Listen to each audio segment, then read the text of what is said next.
Et voici la nouvelle Losi Promoto en version super motard. Donc c'est la version 2, on va dire. Elle a quelques petites évolutions par rapport au premier modèle qui était lui tout terrain. On a bien sûr les pneus route, typiques à la version super motard. Et on va retrouver quelques petites améliorations. On a un nouveau frein avant avec un piston en acier. Et apparemment une came qui est plus libre, donc on devrait avoir un meilleur frein avant. On retrouve les nouvelles roulettes de friction pour les virages.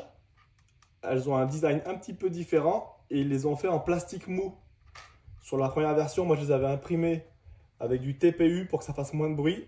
Et là d'origine, ils les ont fait, elles sont plus molles et striées. On a aussi un nouveau guide chaîne arrière qui est plus petit, plus compact. Ce qui permet dans les virages d'avoir un petit peu plus d'angle sur le côté gauche. Avant, le premier modèle était plus long et dès qu'on voulait tourner à gauche en prenant de l'angle, le bras oscillant tapait et en fait, ça venait lever la roue avant, on perdait dans le virage. On a aussi maintenant équipé le guidon de protège-mains qui sont sympathiques. Ça fait un look vraiment sympa. On a une nouvelle coloris. On a toujours la bavette arrière qui se lève pour les wheelings, pour éviter de la casser. Pour la batterie, c'est ici. Hop. On vient enquiller son LiPo 2S à l'intérieur. On referme et la fiche de la batterie est ici.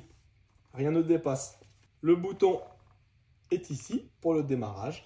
On a toujours un bon débattement sur la fourche avant. Et à l'arrière, on a toujours un débattement qui est bien sympa aussi.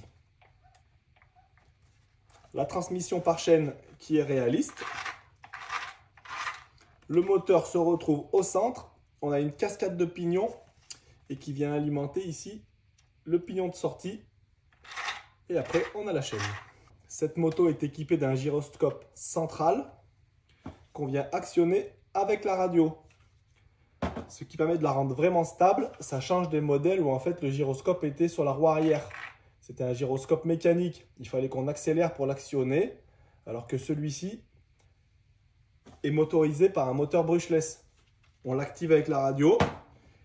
Il se met à tourner et la moto est super stable. On a 3 modes de pilotage qu'on peut choisir depuis la radio. On les entend avec 3 bips différents. Ce qui permet d'avoir 3 modes différents. On a un mode route, un mode tout-terrain et un mode wheeling. En mode wheeling, on va accélérer à fond, la moto va se lever et elle va rester sur l'angle. Elle ne va pas se retourner. C'est super stable et c'est vraiment agréable à faire évoluer. On a aussi un nouveau garde-boue avant qui est plus court, typique des versions SM. Ça fait vraiment un look sympathique.